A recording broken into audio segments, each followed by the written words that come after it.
Oh, buckle up, darlings. Tighten your corsets and clutch your pearls because this is not a safe space.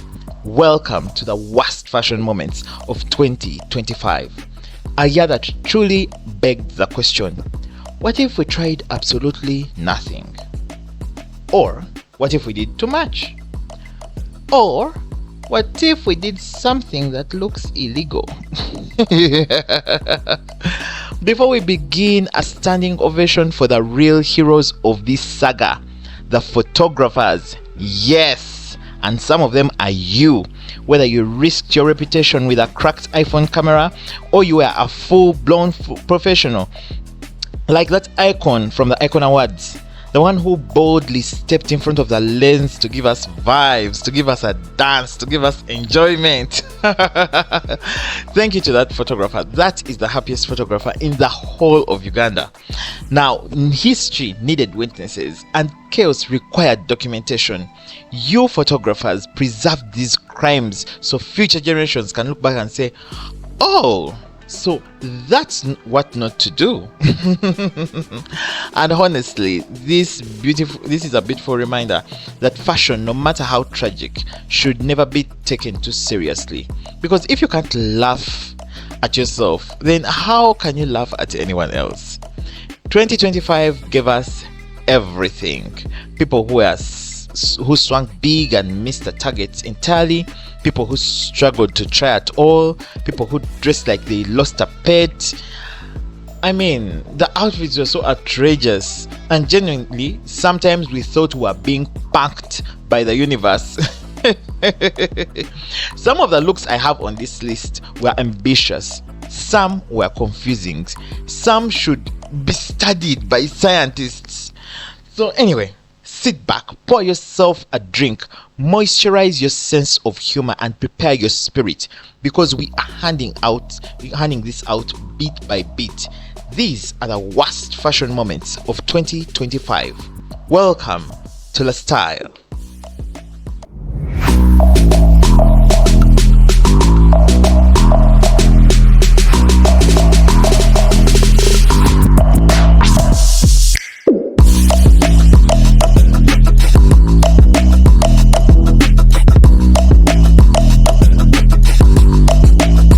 So first, let's talk pearls.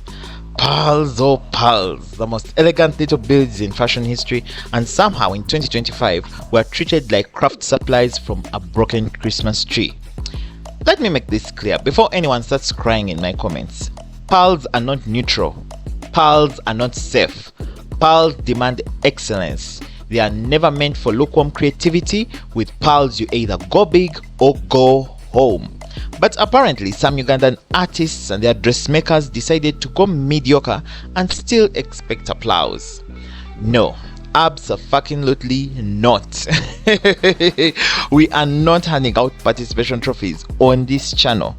Now, in this disaster of pearls, there are two women who really stood out. Two women's dresses that really were cringeworthy, and they stood out for all the wrong reasons. And the first one is Chosen Becky. Now, Chosen Becky had a tragic pearl swing set. Becky, my love, your dressmaker betrayed you. At Chosen Blood's concert, someone thought it was a brilliant idea to hang loose swinging pearls at the bottom of the dress and just pray. And let me tell you, those pearls did not pray back. They looked bad. They moved badly. They behaved like they were trying to escape the garment. You could see from the bodies that the construction wanted something powerful. There was potential. There was hope. Then we got to the bottom and it was like the dressmaker suddenly remembered they had another client waiting outside. Obichi, they rushed. Over there was fatigue. Over it was the creative blackout. I don't know. Whatever it was, the execution collapsed completely. The pearls had no rhythm, no logic, no reason to be there. It was just bad work. And Becky deserved better because, as you have all seen, this was Becky's year. She made big moves, so she deserved better with this dress. The other person was Nisha Karema. which was on Nisha. The Pearl situation went from unfortunate to criminal. Nisha wore a beige outfit that never ever should have seen daylight. Never. This was not a dress. This was like an underwear having an identity crisis. It was completely see-through, held together by pearls that were clearly assigned for the task of maintaining modesty, simply because the fabric had given up on life. The pearls on the chest were disorganized, laughable, arranged with the precision of an elementary school art project on a bad day. And then there was the pearls around the waist. Now these ones were comical. Who did that work? They were rugged, crooked, aggressive. There was no formula, no symmetry, no mercy. It wasn't even avant-garde. It was just rubbish upon rubbish. The placement was chaotic. The entire garment looked like it had been crafted by a madman on the street with a glue gun and unresolved family issues. But then what cleared us most was the audacity. The audacity of the headpiece. Because why are you drawing more attention to your head, the head that agreed to wear this outfit? And then there were those earrings that were doing absolutely nothing for the look. I mean, they were made from cowrie shells, so there was zero chemistry, zero effort. Cowrie shells and pearls come from two very different worlds. Just because they are both coming from the sea does not mean that there's nothing even joining them. Oh my god. The formation of pearls is so precious that shells just falling off a snail is so insignificant. The verdict is this: pearls failed in 2025, not because they are ugly, but because they were handled by people who did not respect them. And both these outfits get a negative 5 out of 10. Just absolutely ugly dresses that happen to absolutely beautiful women. And that, my darlings, is a real tragedy. As if that was not bad enough, then we were faced with Linda Den's short saga. Now, let's address this calmly, clearly, and with care, because this is about presentation, not body shaming. Now, Linda, okujjako nga mwagala tuleetamize, why would you choose not to cover up? This particular styling choice did you no favors. And instead of switching off a comment section, which only escalated your attention, there's a simpler and heavier solution, and a healthier solution at that. Dress in a way that protects your peace and allows the work to speak louder than the outfit. This look was not flattering, and more importantly, it placed you in an unnecessarily negative spotlight. Our hearts genuinely go out to you because we understand that public figures are often navigating private battles we may never see. That grace we extend sincerely. However, and this is a very important however, grace also includes self-awareness. Extending grace to yourself sometimes means choosing clothes that work with your body, not against it. And extending grace to the audience means not forcing them into an uncomfortable conversation or forcing them to be uncomfortable with exactly how you are looking. And that could have been avoided through better styling choices. Now, I want to be very clear. As you have heard, there is nothing in this content to do with body shaming. Your body, Linda, is not the issue. The styling is. Bikabikako mama. Enduro Linda tukubeya musabo. Because and listen, I don't trust people to be respectful. So in this comment section, if you try to write crazy things, I will delete your comments. I only want constructive thoughts. If you have some rugged things to say, my inbox is open. But Linda, you deserve better representation than this. Please do better. Do better for your own peace of mind and for our peace of mind. Okay? And stop rage baiting us. Thank you. So anyway, it will be very cool. Now we move on. Let's move on to some comedy, because now we have Miss Nabubbo. Zomaina kutumi Nabubbo kuba akutuma okwetika obubbo buno bannange naffe tukyamunoonya tumwewuunya abantu nga balina ettima. Miss Nabubbo, do you have friends? Do you have friends? Because your friends saw you walk out like this and they were, oh my god, you're going to slay. Oh, Balina. I mean, if you have those kinds of friends, dump them, because you look like a wizard's apprentice. Oh my god. Now, Miss Nabubbo arrived looking like she had mistakenly wandered off a fantasy film set and straight onto this red carpet. This was the Icon Awards. And the intention may have been to be creative, but the execution landed somewhere between theatrical costume and misplaced folklore references to witchcraft and all those other things. Kati okujja ku red carpet yaba nongo tunulanga akaduuka k'ebyobuwangwa. That was a choice. That was a very big choice. And listen, we over here appreciate experimentation. Truly, thinking outside the box is encouraged in fashion. But there is a very thin line between conceptual dressing and unintentional costume. And unfortunately, this look crossed it decisively. The garment leaned heavily into mystical and almost ceremonial aesthetic, but without the polish or refinement needed to elevate it into high fashion. So instead of reading as avant-garde, it veered into comical territory. Creativity without structure is just confusion. And this outfit struggled to communicate a clear idea. Are you being comical or are you being fashionable? And listen, darlings, presentation did not help matters. You have to remember, styling is holistic. Fabric, grooming, posture, confidence, the overall look appeared unfinished, and the lack of these basic preparations made the outfit feel even more unconsidered. Fashion is about detail, darlings. It's about details. The details matter. It's not just into. And listen, for a moment, for a very brief moment, I even started to wonder whether this was strategic. I mean, given that we had Madame Patience Ozokwo and Okanayo, famously known for playing powerful villains on the screen. I mean, in the movies where these people play, they are either using juju, they are either bewitching someone. I mean, think of their biggest roles. These are the things they are doing. So, given that they were in attendance, I thought to myself, perhaps she was trying to sell them some juju.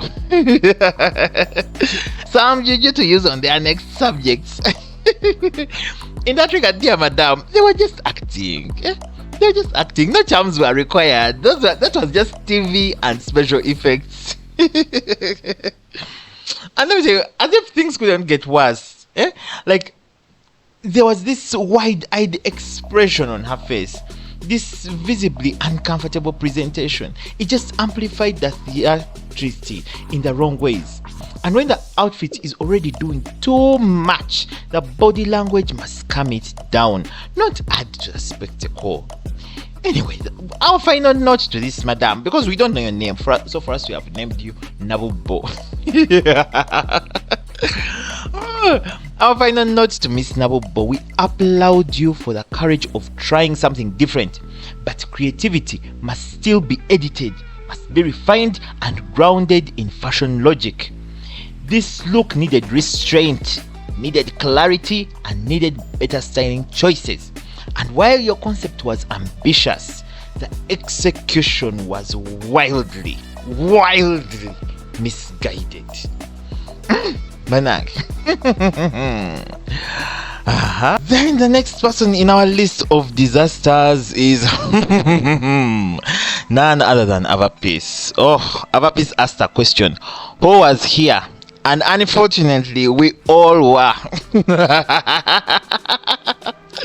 Now let's look at Avapis, who unfortunately gifted us the worst music video of 2025. And I do not say that lightly. This wasn't just bad for the art. This is bad for the history. Like, this is one of the worst music videos I have seen in like the past 10 years. This project in itself is like a car wreck.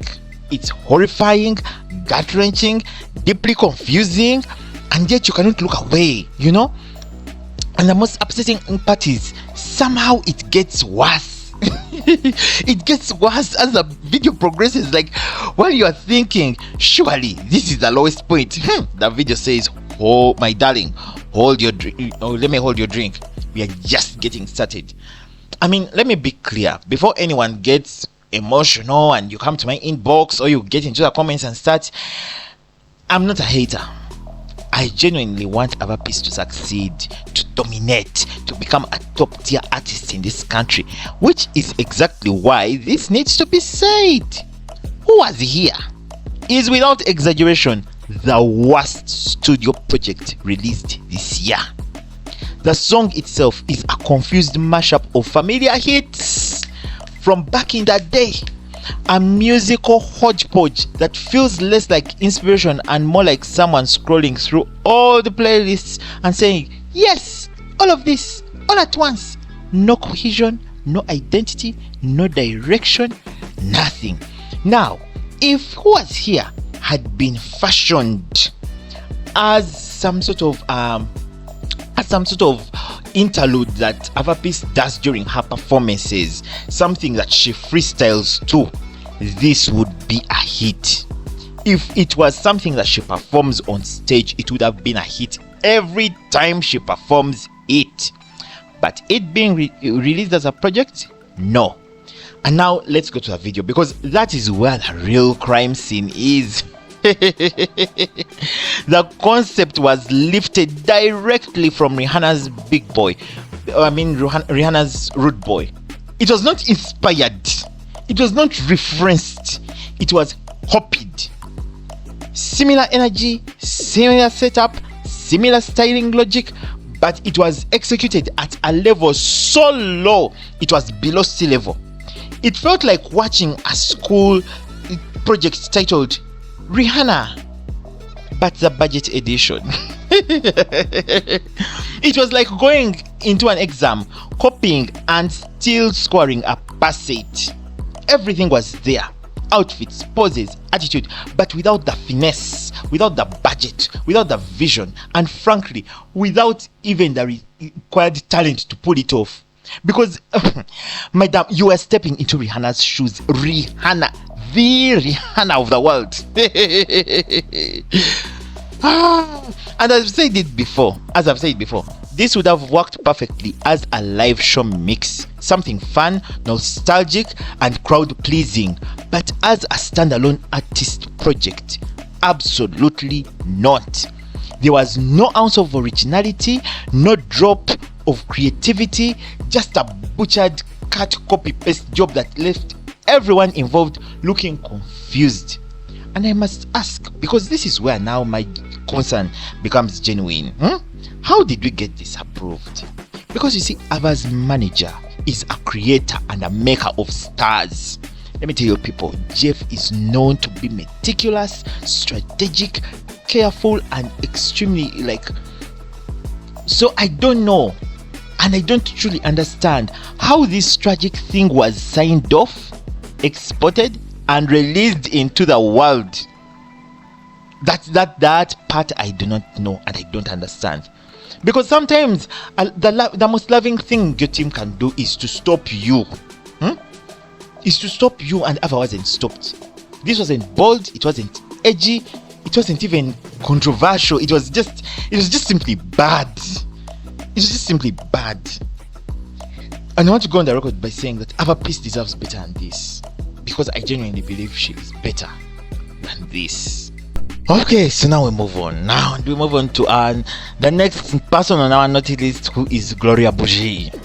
When shock value becomes your entire strategy in this music industry, it's a problem. Let's talk about Gloria Bougie and her near nudity era, because at this point it has become less of a moment and more of a business model. Gloria Bougie is arguably, but most of you have decided it's a fact, that she's undoubtedly devoid of any musical talent. And let's be honest, she sounds like a broken radio when she sings live. Because all you hear is wow, wow, wow, wow. She's like an Anopheles mosquito.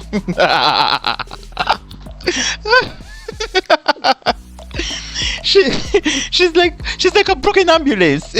So it's no surprise then that her body is her greatest asset. That and the auto-tune.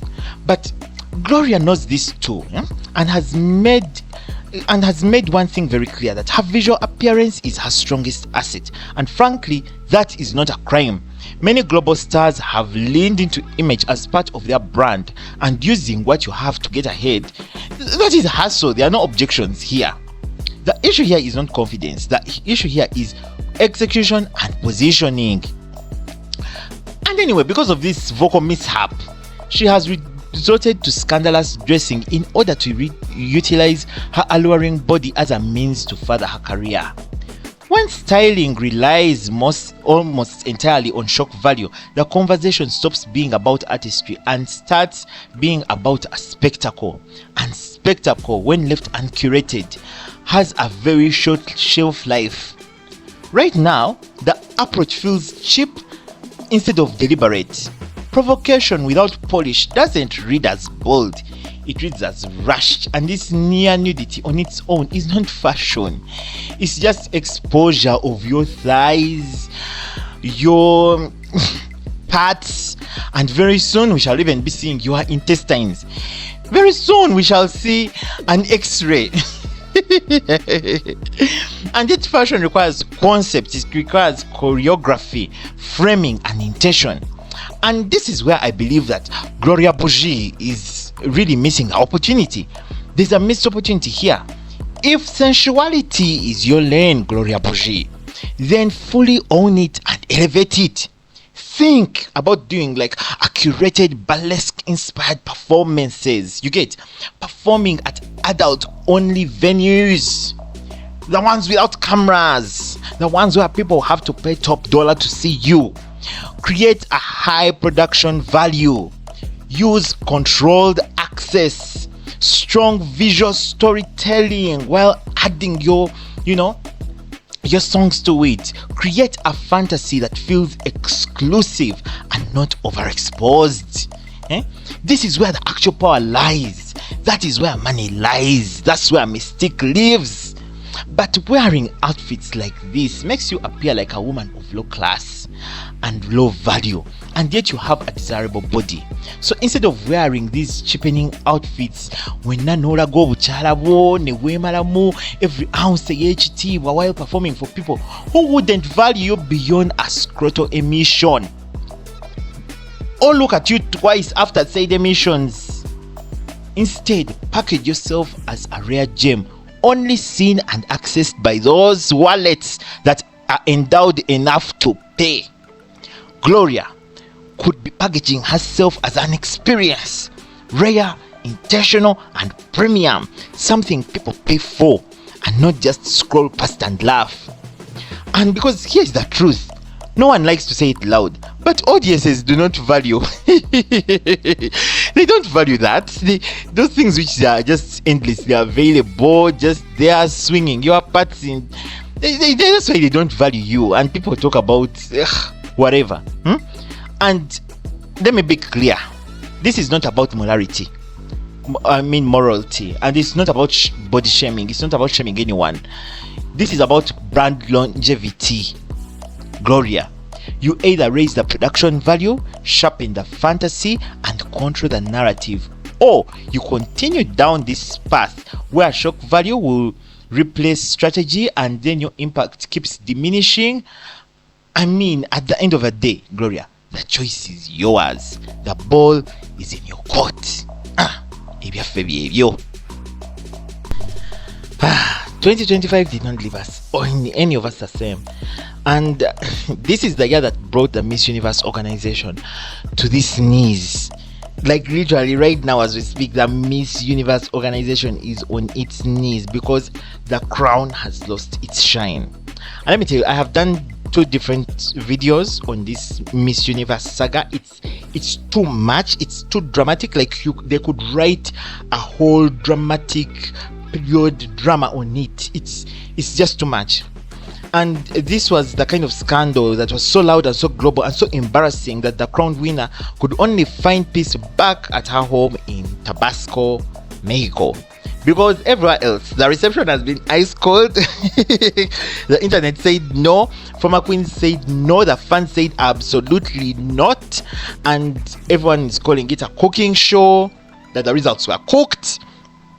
And it was clear that the winner that everyone wanted and the entire world wanted, that was clear, was Miss Cote d'Ivoire. And after that, the scandal only grew. Because after there were reports of manipulation of the results, then 3 judges stepped aside and resigned from their roles and distanced themselves from the pageant. And then after the pageant, different girls also resigned from the organization and said they did not want to be associated with it at all. They cited unfair treatment and safe conditions, disrespect behind the scenes. They said they no longer felt empowered. There were those comments that were made about passports that was just wrong. And then to add insult to injury, the owners have been indicted in several legal issues. Co-owner Urocha, even his bank accounts were frozen and his properties seized amid the investigations into some of these things I cannot say them online. Into those things that people sniff and smoke and inject themselves with. Then also pew-pews, you understand those ones, and then also fuel trafficking. So he has those charges. It's multiple. Then his co-owner was accused of some sort of financial fraud. My God, it was worse. Then former contestants started calling for unbiased and external investigations. The winner was defending her pageant and her crown amid so many controversies. She went on interviews where it was clear she could not talk, where she was short-tempered, where she expected not to be asked serious journalistic questions, and then they were asked, she was like a deer in headlights. Oh my God. And then even the guy Nawat, he filed criminal complaints against Miss Universe winner Fatima Bosch after their viral confrontation. Let me tell you, it has just been too much. And then the president of the organization resigned. But it has been too much. It has been too much. And also the person who is now eyeing the pageant and saying that who is currently bidding for the pageant, for ownership of the pageant, has publicly stated that the current title holder would be dethroned if he took it because he believed she cooked. Now let all that sink in. In my years of watching pageantry, I have never seen a reign so unstable that people are already talking about undoing the crown itself. This is not even just controversy, this is the collapse of Miss Universe. And my God, did we ever think that 2025 would be the year we would be seeing this? Now, before I get to my number 1 slot, I want to just send a shout out to everyone who attended the ASFAs and you decided to dress the way you wanted. Everyone who walked that red carpet and you decided to be a disgrace and a menace to society. You decided to wear your clothes from home. Nemwambala ebigoyegoye ebisimula. Nemwambala obusaati n'obupale obutatujjaamu. Nemwambala akagoye g'embaga. You wore your gowns, your matrons gowns. You went and borrowed gowns from who knows where. And my God, we looked at you, we were not impressed. We're like, why are they even allowed to walk the red carpet? Mwenna tubatumira abadia. Tubatumira tubayinako ennugu, tetubagaliza kalungi konna until you undo this harm that you did to our eyes. You assaulted our eyes. We are not happy with you. Next year when you go to that red carpet, when you have put on your clothes from home, don't walk it. Some of you walked there, you looked like Bob the Builder. Some of you looked like SpongeBob's shoes. Some of you look like SpongeBob's square pants and not the squared ones, like if they were round or something. I don't want to remember. And now, ladies and gentlemen, tighten your wigs. The absolute worst fashion moment of 2025 goes to, let me hear a drum roll. The horrible collision of fabric and weave that attacked the king herself, Cindy baby. Vanange, let me tell you, when I saw this dress, I froze. I saw this dress and my soul temporarily left my body. I was hoping, waiting, praying for Cindy to blink twice and signal distress, to tell us, come and save me. I thought, surely, her fairy godmother is around the corner. She's about to arrive and wave her wand mid-event and poof, transform this tragedy into a gown worthy of a throne. If wishes were horses, we could all ride. It didn't happen. Wapi, nothing happened. The dress stayed. And this is quite possibly the ugliest thing that has ever happened to a dress. And unfortunately, it happened to Cindy, which makes it even more unforgivable. Let's start with the bodies, because that alone deserves its own police report. That thing looked like fabric that had been chewed, rejected, reconsidered, and then aggressively tied together out of spite. Nga biringa ebisimula ebyasibiddwa like a half-masticated elephant's ears. In a perfect world, this garment never would have been allowed within a 10-kilometer radius of Cindy Sanyo. The woman, the brand, the legacy. Oh my God. Banange twaswala. Bashiba holiki batuliza bannayi batusekerera ate abali abaana baweekuula entalo.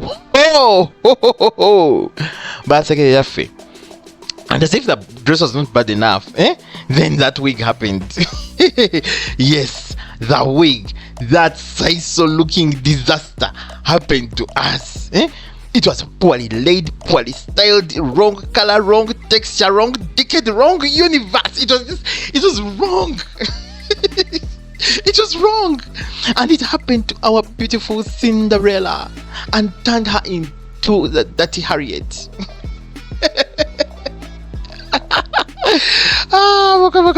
She looked like she had just emerged from the Jurassic Park after mad wrestling with dinosaurs and losing the fight. Buchanga tuwolereza bannange kwolwo twalema okuwolereza Cindy waffe bannange, era I pray that the designer of that dress alwala ekiddukano nekimu alwala ekiddukano kiri ekiddukano zirabusa ekiddukano namutayika asule ku tooyinga ayulika ebyenda kwa. That designer needs to rest. They need rest, reflection, take a long break from scissors and have a serious meeting with a mirror. Banange.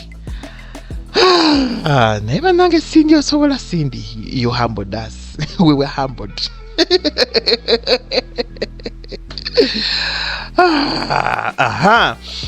And there you have it. There you have it, ladies and gentlemen. Thank you for staying with me through the end of this all. These are the worst fashion moments of 2025. What do you think we left out? Which moments do you think we left out? You send me an inbox with those moments. You comment and tell us what these moments are.